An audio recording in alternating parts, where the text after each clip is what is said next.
আসসালামু আলাইকুম। আমরা সবাই জানি parts of speech. Parts of স্পিচের মধ্যে 8টা পার্ট আছে।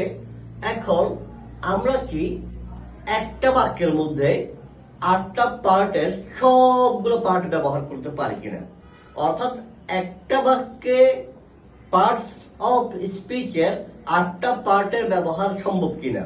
উত্তর হচ্ছে সম্ভব। আপনি চাইলে একটা বাক্যের মধ্যে পার্টস অফ স্পিচের সবগুলো পার্ট নিয়ে আসতে পারেন।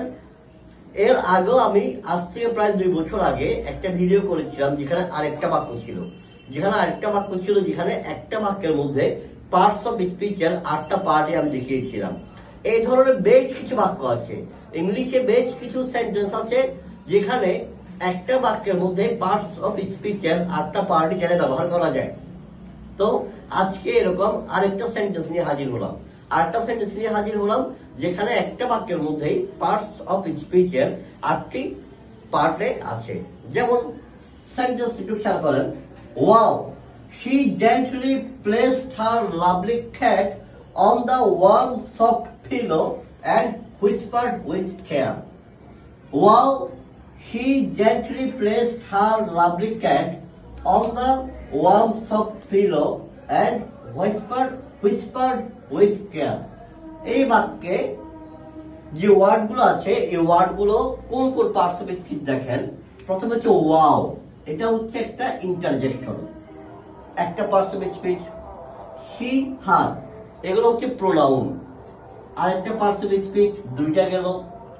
প্লেসড, হুইসপার্ড, ভার্ব, আরেকটা পার্টস অফ স্পিচ, 3টা গেল।